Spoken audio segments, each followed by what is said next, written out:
Hello, I'm Kurt Jacobs, the editor of Midlands Business Insider, and welcome to the Insider In-Depth podcast. Firstly, thanks to our friends at Claritas for hosting us today. The Chancellor's just sat down. We're going to look at the budget and what she said, what she didn't say, and what it means to you and your business. And to help us, we've got three guests. We have Iain Wright from Claritas. Hello. We have Professor John Bryson from Birmingham Business School. Hello. And we have Aston, who's Chief Financial Officer at Rowan Precision. Hi. Right. So first, gentlemen, I'll start with you, Iain, if I can. Initial reactions. Initial reaction, unfortunately, we can never tax our way to growth. She is trying to balance the failure to grow the economy on the backs of wealthy people, which sounds great in principle, but she is relying on a very small and very narrow tax base to grow the economy. And there are a lot of distortions. The tax system has been made more complex by what's happened today. That's not going to be good for growth. John, what are your thoughts? I think the issue we have is both for the last budget and this budget, there was far too much uncertainty. And the uncertainty has been going from early summer onwards. All the time we're getting these supposedly leaks from HM Treasury, and all of those leaks cause employers to think, I'm going to wait. I'm not going to invest now. I'm not going to fill that job. So what we already had, even before the budget, we have jobs destroyed, and we have growth destroyed, and we have had hope destroyed. What we need is a government that is certain, that has a vision, that it applies in a rigorous and very precise way. What we don't need is continual change, and that's what we have. Now, their manifesto is entitled Change, so maybe they're being really honest, but did we mean change every day? And we're going to think one thing today and we're going to do something different tomorrow. So to create jobs, to generate economic growth, employers, whether they're private sector or public sector, need certainty over budgets. They need certainty over employment. They need certainty over taxation. We have no such certainty. Yeah. Glenn, does that chime with you at all? Absolutely, 100%. As a business owner and administrator, we look to a 5-year plan. We keep reviewing that going forward. The one thing that we can't cope with is the uncertainty that the current government is doing.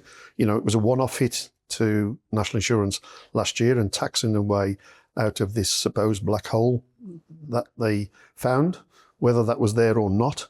But if you have found a black hole, stop digging.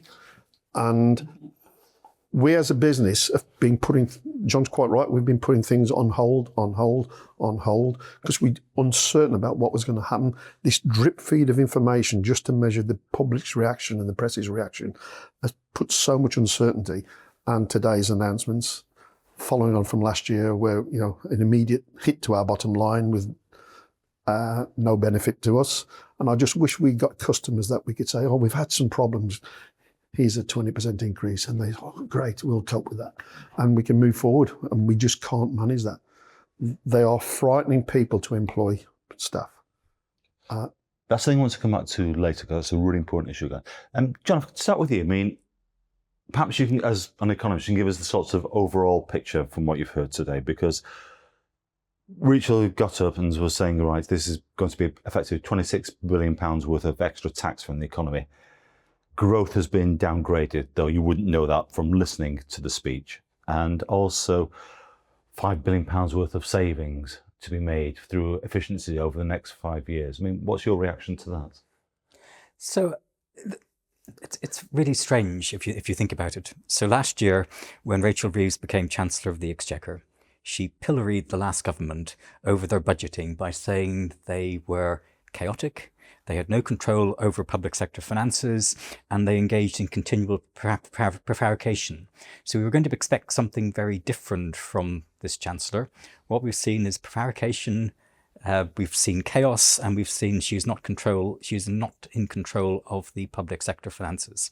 Now that lack of control is really worrying, because when we're told there's a new black hole, where does it come from? Now, has it come from Donald Trump? Not really. Is it related to Brexit? Well, Brexit is so long ago. Is it related to the pandemic? That's so long ago. Is it related to, well, it must be related to the last government because it's always their fault, according to Rachel Reeves. What it is something to do with the competency of this particular government. So this government has not controlled public sector expend. So they're spending far too much. Now, what are they spending too much on? They gave a stonking pay rise to public sector workers last year. The sort of pay rise that in the private sector you go, gosh, wow. They've been hiring civil servants. So if you look at the how many civil servants have been recruited in addition to those they inherited when they took office, we've seen a growth of 2.4%. Now, which companies have been employing their headcount by 2.4%? Now, 2.4% is 95,000 additional civil servants. Now, my back of the calculator or smartphone calculation of that is that's about 4 billion additional costs. Now, we've got artificial intelligence, we've got machine learning, we've got all sorts of technological operational efficiencies, which means most companies are becoming more productive and they're stripping out headcount. That's not happening with government. Now, why isn't it happening with government? There's a very simple reason, that if you look at trade unionism, 39% of trade unions work for the private sector, 62% work for the public sector. Now, if you are a government department or an agency of government and you employ all of these civil servants and you say you want to make restructuring to enhance productivity, the unions will say, sorry, no, that's not possible. So the trade unions will hold back and restrict and remove and deflect anything to do with productivity enhancements. So until we have a government that is in control of its expenditure, they're going to keep coming back and asking for more tax. And what they're doing in that enhanced tax request is destroying jobs. And that means there are going to be more people on social welfare benefits. There are going to be more people with ill health because being out of work causes mental health related issues. And that is then an NHS issue. You can end up, as I argued this time last year, with a spiral of doom. So more welfare benefits, more tax, more welfare benefits, more tax. How do you break out of that? Well, you lower taxes, you reduce some of the regulations, and what you do, you do something which this government doesn't do. So this government likes job takers, people who take jobs, employees. Doesn't like people who make jobs, job makers, because job makers are evil people. They're overpaid. They generate far too much personal wealth for themselves. They live in mansions that are over 2 million a year. So those people are really awful. So get them out of the UK, send them over to other countries, because our focus is on job takers, ideally civil servants who are trade unionists, because these are the people who are real workers. Everybody else is probably not a real worker. Now, Glenn, as an overpaid mansion owner yourself, I mean, we had a chat earlier and you made clear how much last year the increase in national insurance has affected your business. I mean, one of the main announcements today is the increase in minimum wages. So, what impact did national insurance have on you last year? And secondly, what impact is this going to have on you? The NI increase last year, similar to John, I did a quick back of the fact packet calculation as she was talking, and it proved correct. There was an immediate hit to our bottom line of over 37k, which was frightening. As a small business, we don't make that much money bottom line. Mm-hmm. And immediately we reviewed the situation. Okay, it didn't come until April this year, but we've reduced our workforce by 2 people since that announcement last year. We are currently part of the national living wage, which has got £12.60 per hour. Currently, that's going to £13.45 per hour. We will almost take that out. Trying to second guess what she was going to do today, we thought she may go to 13 because it was £13.45 on the national living wage. But now she's gone to 12.71 by dropping out. It's an 11 pence per hour increase on ours. But what we will probably look at is to reduce our working hours, because the differential we have to maintain. There are more important jobs. Everybody's important, because if they weren't important, they wouldn't be part of our team. But there's more skill sets required to operate our CNC machines. You can't recruit these people. They are tough to do. So we then have to maintain that differential. The increase in minimum wage, even since COVID, it's doubled. Sorry, it's gone up 50. It was £8.72 in 2021. It's now £12.71. We haven't been able to increase our prices on that same differential. So we then have to look at taking people out or manipulating our costs and the hours. So the hourly rate goes up by reducing the hours they work, and then try to drive efficiencies thereafter into the factory, which there's a limit on how many times you can keep doing that. Okay. What's your thoughts on the scene? I find it incredible from an economic point of view that we tax inputs, not outputs. Why would you make the cost of employing people more expensive? And we've seen it today. She's gone back for national insurance through salary sacrifice and the changes that are going to be made to the ability to salary sacrifice pension contributions. That is going to have a significant impact on the cost of employing people. So it almost feels like she just can't leave things alone. And it just feels absolutely ridiculous that you would carry on increasing the cost of employing people in a day and age when employment is less guaranteed because we've got technological advances, AI, those sort of improvements. People are going to look more and more at how you reduce employment costs, because for most companies, it's the biggest cost they have anyway, maybe with the exception of raw materials, depending on the business. But you are going to look for efficiencies. As Glenn says, you've got to find ways of cutting your cloth, of carrying on making a profit, because if you don't make a profit, then there is no business. And it just feels that this is completely wrong. Can I throw something into the mix here, just out of curiosity? Speaking, obviously, a couple of weeks ago, she announced that she wasn't going to raise income tax.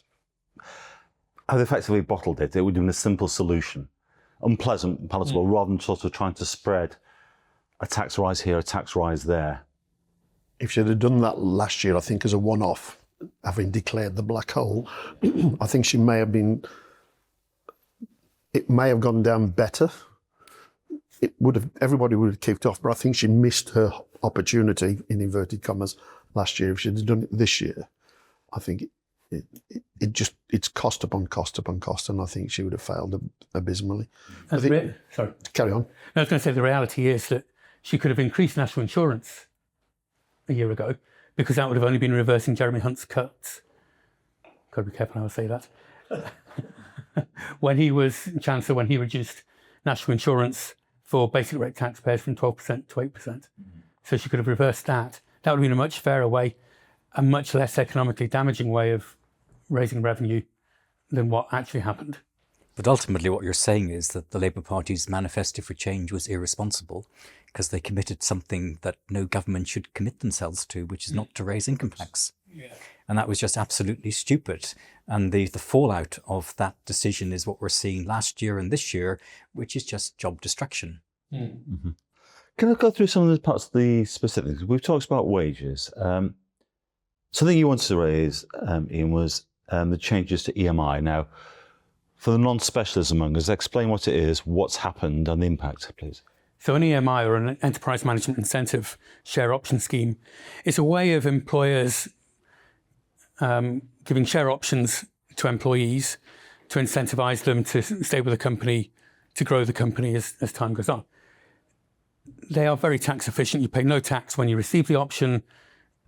If you structure it correctly, you only pay capital gains tax when you sell the share that relates to the option. So they're very attractive. They're a way of encouraging people to take a risk to join smaller companies, maybe to take a reduced salary to join a smaller company on the basis that the long-term reward can be better.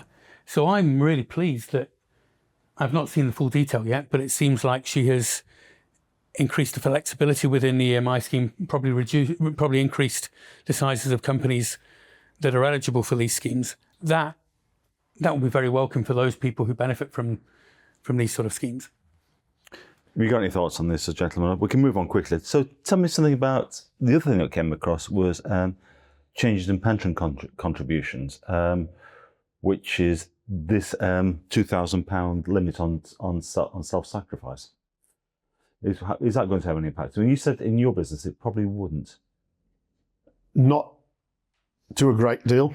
We're in the process of moving our pensions now, and salary sacrifice is something that we've introduced as of 1st of October. I will be reviewing that, but I don't think that's going to affect us as an employer. It might affect me as an individual, but again, it's salary sacrifice was a means of people saving for the future into their pension schemes. Why she's come to hit them, I really am stuck for words. It just seems a strange route to go down. It's sort of, well, pension funds invest in shares, etc., etc., which is she's trying to do with her ISA change, but now people are reluctant to do that because there's a cap on this £2,000. I think there's a real problem, isn't there? Like, for years, up to the 2000s, most companies offered defined benefit pension schemes. So regardless of what you put in, you knew that you were going to get a multiple of your salary every year, or a fraction of your salary every year for life. And then defined benefit pension schemes were closed in the private sector almost universally. Obviously, they're still prevalent and virtually standard in the public sector, but in the private sector, they went. And what happened was pension saving dropped dramatically. Auto-enrollment came in the early 2010s, from memory, following what had gone on in Australia and various other places. And what you started to see was pension contributions increasing again. So there's a cohort of people who weren't eligible for defined benefit pension schemes, didn't really save an awful lot into them in the past, and will struggle with retirement. But you're starting to deal with that problem. You're starting to get people saving sufficiently for their retirement through auto-enrollment. The fact that you've got to put in 5%, the employer has to put in 3%. That's been great for retirement provision. And salary sacrifice has been a key component of that, particularly in encouraging people who wanted to put more than the basic amount in. What we're now going to see is pension contributions reducing, because why would you make a pension contribution if you're not going to get the national insurance and the income tax savings? So people will reduce their retirement provision. That will have a long-term effect. And it's interesting to note that that comes at the same time as the triple lock has increased the state pension for those people who are already in retirement. And I noticed that income tax rates are rising on rent, dividends and interest. But which group's not hit by that? Pensioners. So pensioners don't pay national insurance, and they're not being hit by a 2% increase in the income tax rate, because that's just applying to the rent, dividends and interest. Now, Rachel Reeves made a big thing today about different types of income being taxed in different ways and how wrong that was. But clearly, different types of income are treated differently depending on what age you are. John, you were saying earlier that it may not affect many businesses like Glenn's, but you were saying sectors like the university sector will be hit by this. Was it? Yeah, so the figure I've seen for UK universities is that as a collective, they could be hit by 50 million, because we use salary sacrifice. It's a standard tool to manage appropriate pension contributions. And my own pension, so 1997, Gordon Brown hit pensions. And my pension was severely hit. And my back of the back of the calculator calculation is that my pension, when I retire, if I can ever retire, is 20% down, given that particular hit. And then with salary sacrifice then being hit on top of that, it's just really bad news. Now think about this: if you're an NHS consultant and you're at the £100,000 bar or barrier, and you go over it and you use salary sacrifice to try and avoid paying what is a real rate of tax of 62%, you now may not be able to do much of that. So in that 100 to 125,000 band where the Inland Revenue doesn't accept there's a 62% tax rate, on certain types of purchasers, you're going to be paying 82% tax. So imagine it, your tax is 62%, and then you buy something with VAT with the little income you have left, 82% tax. That's astonishing. And again, it'll have economic knock-ons, won't it? People will choose not to take a pay rise, not to take a promotion. And it just it's the constant drip, drip, drip. 5 years ago, we didn't see people looking to move abroad unless people were retiring to Spain or Portugal. Now you're seeing so many people, and it's not just entrepreneurs who are selling the businesses. You're seeing constant news, and we're seeing clients often coming to us and saying, how do we move abroad? And it just adds to that encouragement. So last year, I had two conversations. One conversation where with students who were thinking about which universities to attend. And my advice to them, check the last 3 years of accounts for each university, to see how much leverage they have in terms of borrowed debt, and make a decision about which university might survive over the next 5 years, because some won't. And the other group was with graduates who were coming close to graduation. And I was saying, well, think about New Zealand, think about Australia, think about Canada. Don't think about the UK, because there are far better managed economies. One thing I'd like to move on is the mansion tax. Now, I was under this, basically, it's the idea of a tax on any house of greater than more than £2 million. Now, I was of the thoughts that, is this really going to affect us in the Midlands, apart from a small minority of people? John, I think one of you indicated it could have a sort of ripple effect out towards us. So the difficulty you have with the mansion tax, if you put a tax threshold in, people will game that. So developers who are building expensive penthouses, they will try and keep the rate beneath that particular threshold. And if you're selling property, you might find that your £2.1 million house is now worth 1.9. So there will be significant gaming which will impact on the housing market. And a lot of this may impact older people, retirement people who are selling up. It's not a sensible solution. What we need is to revisit the way in which we fund local services. Mm-hmm. We could go down the Danish route. So in the Danish route, they have local taxation that funds local services. There are some property taxes there, but we don't have the sort of distorted system we have in the UK that was sort of put together, sort of belt and braces 20 or so years ago. Yeah. What's your thoughts on this, Iain? I mean, cynically, I read something yesterday that said that Keir Starmer and Rachel Reeves both have houses worth 1.7, which is why the limit was going to be £1.5 million and is now 2 million. I think there's an opportunity that's been squandered. Kemi Badenoch, in her speech to the Tory party conference, talked about abolishing stamp duty, which is a massive distortion in the housing market, causes people not to move as frequently as they could, or as they should, which means they don't take advantage of economic opportunity. You could have got rid of SDLT and brought in a system of property tax that was tied more closely to value, and you would have had winners and losers, clearly, and people would have benefited by not having to pay SDLT on buying property. SDLT is a fairly hated tax. It's up there with inheritance tax in terms of taxes that people... What is SDLT? Sorry, stamp duty land tax. It's the tax that you pay when you buy a house. So I would have liked to have seen her do something a little bit braver. That might have been revenue raising or at least revenue neutral. If you're going to bring in the mansion tax, sort out council tax completely. Let's not have a system that's based on what a house was worth in 1991. My house was built in 2005. Who knows what that house was worth in 1991? It's a complete nonsense. We all know what our houses are worth because we can all see Zoopla. So why not just base property taxation on the true value of a house, or have very narrow bands, as I understand from what John, you said earlier, they have in Ireland, so that you don't have these distortions, but you don't have expensive property taxes discouraging people from moving to take up new jobs or whatever else. Okay. The other thing I was going to come on to was the electric vehicles, which is 3p a mile. I mean, as somebody who's still going around in the clattered old diesel, I should be bluntly honest, that doesn't affect me in the least.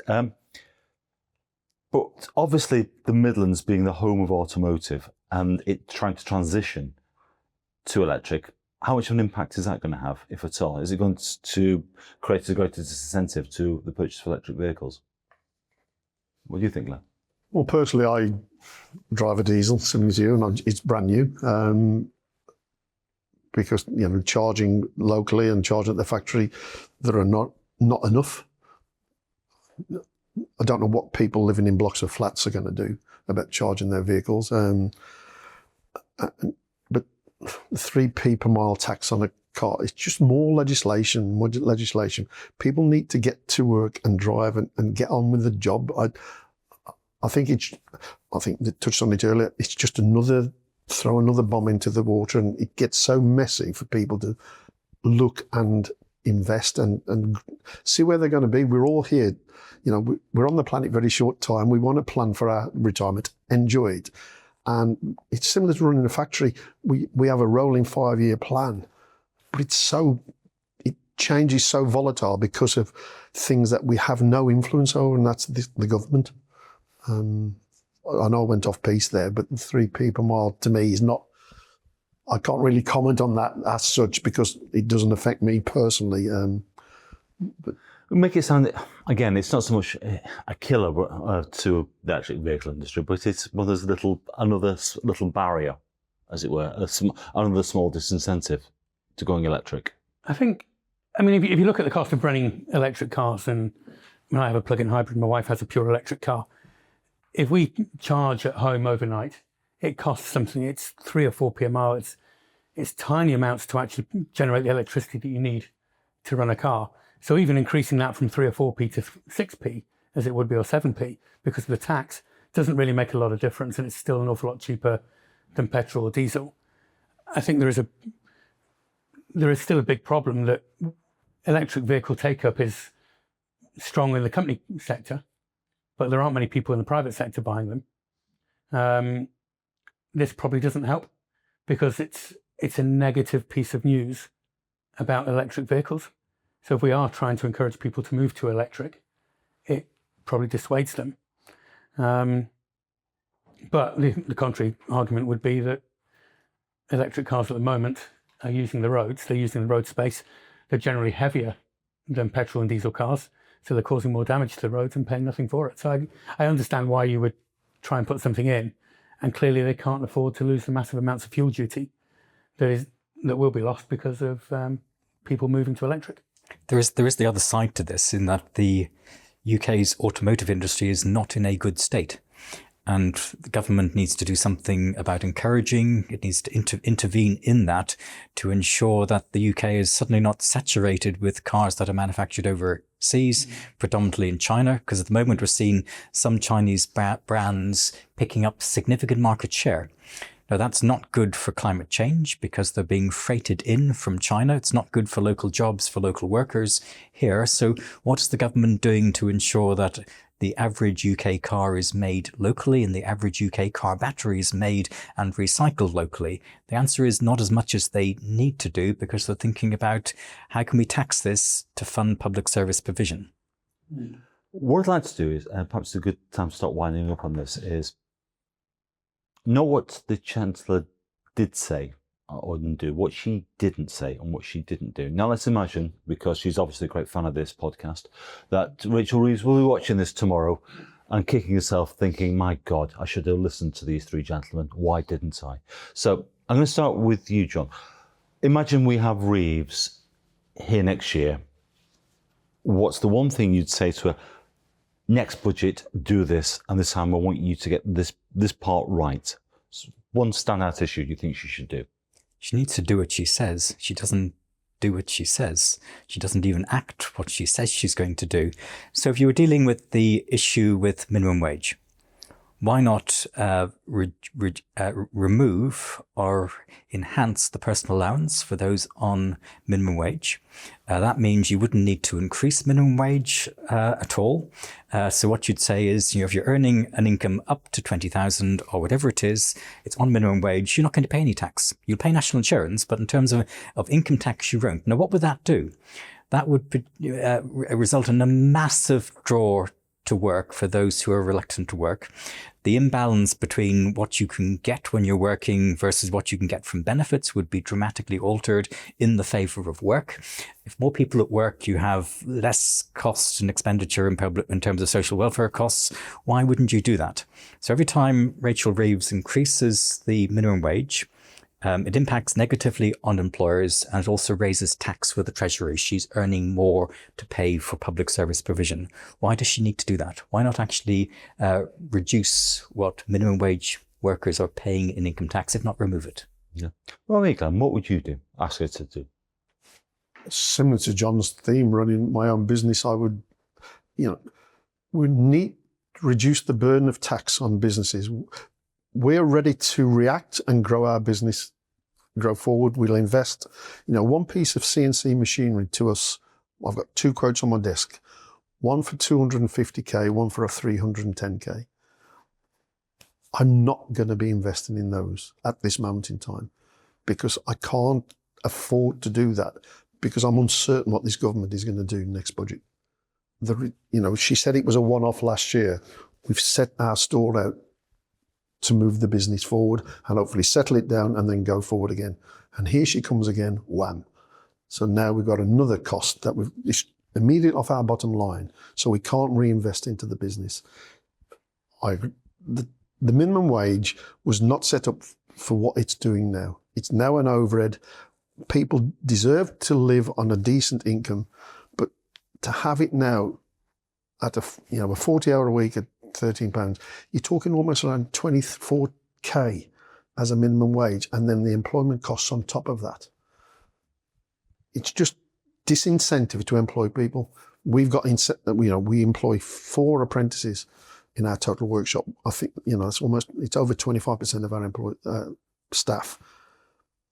We want to grow that and make sure that these people are doing to grow the UK. We're taking on the world. I think that's what she's missing. As I said earlier on, it would be great to be able to say to all of our customers, sorry, we miscalculated. Here's a 20% increase. And they all say, yeah, okay, we understand that. We'll go out and do the same to our customers. She has to get a grip of the cost structure that we're paying into. And private industry will drive the wealth into the business, into the UK. And that's what she's failing to recognise at this moment in time. Iain, what do you think? What would you tell Reeves? The first thing I would tell her is something she will never do, because she's not in control of the government. Starmer's not in control of the government. The left wing of the Labour Party is in control of the government. They've got a majority of 470. I think they probably know they're not going to be elected in again in 2029. So there is a 1 Parliament window to make the changes they want to make. They will not allow Reeves to make changes that would be acceptable and would boost the economy. And the change that would really make a difference, I think, is massively reducing the welfare bill. Why is it that it is better for so many people in this country to be on welfare than to be in work? It's completely obscene that we have this system that encourages that sort of behaviour. People, generations, who've never worked. When I talk to business owners, clients, and they have people who are coming to them and saying they're giving up work because they're paid to do so by the state. And if you reduce the welfare bill, you could use those savings, and there would be very significant savings to reduce the cost of employing people, which boosts economic growth. And you instead of getting this death spiral that we have in the UK economy, you'd get a virtuous circle of lower taxation, higher growth, more public sector, more public service investment, if that's what you want, and you'd have a virtuous circle. That's what I'd like to see. And your chances of it happening? I'll put it somewhere between nil and negligible. All right. Thank you, gentlemen. That's I think we all got time for. Thank you for joining us. Thank you for Claritas for hosting us today, and hopefully we'll see you again soon. Join us next time for more great conversation. If you want to take part in one of our podcasts, please get in touch.